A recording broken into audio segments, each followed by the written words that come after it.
আমরা আজকে এখানে আরপিএফ এবং আমাদের স্টেটের প্লেন ক্লথ যে গোয়েন্দা দপ্তরের লোক ছিল, ও তাদের জয়েন্ট অপারেশনে দুজন বিহারের দুজন ছেলেকে আমরা ডিটেন করি।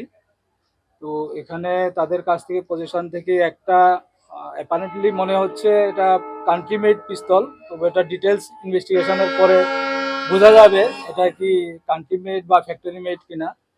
আর 100 বোতল ফ্যান্সিডিল আমরা পেয়েছি। ফ্যান্সিডিল মতলব কফ সিরাপ, এটা কফ সিরাপ আমরা পেয়েছি তাদের। আর 2টা লাইভ রাউন্ডও ছিল ওই পিস্তলের মধ্যে ব্যবহার হয় এরকম। 2টা রাউন্ড ছিল। এখন ফার্দার ইনভেস্টিগেশন যবে হবে এফএসএল এ আমরা পাঠাবো। আর বাকি ওরা কার কাছে দেওয়ার ছিল, কোত্থেকে নিয়ে এসে, কারা এর পেছনে আর জড়িত আছে কিনা বা কারা ছিল বা আছে, এটা ফার্দার ইনভেস্টিগেশনে বেরিয়ে আসবে। স্যার ওদের উপর কি কেস নেওয়া হয়েছে? তাদেরকে এনডিপিএস কেসে এবং আর্মস অ্যাক্টে কেস নেওয়া হবে।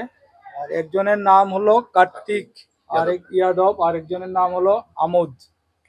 এটাই আমরা এখন পর্যন্ত পেয়েছি ওদের ভার্সন অনুযায়ী।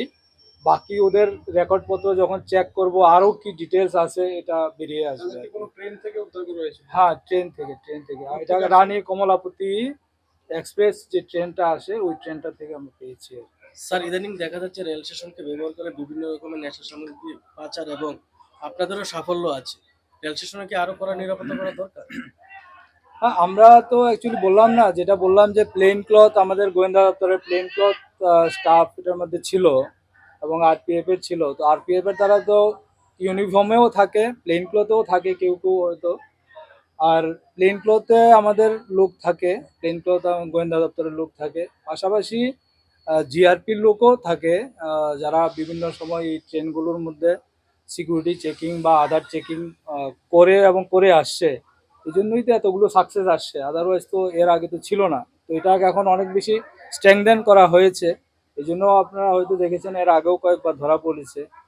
তো এটা আমাদের অবজারভেশন, আমাদের সিকিউরিটি চেকিং এগুলো প্রতিনিয়তই চলছে এবং এটা কন্টিনিউ থাকবে।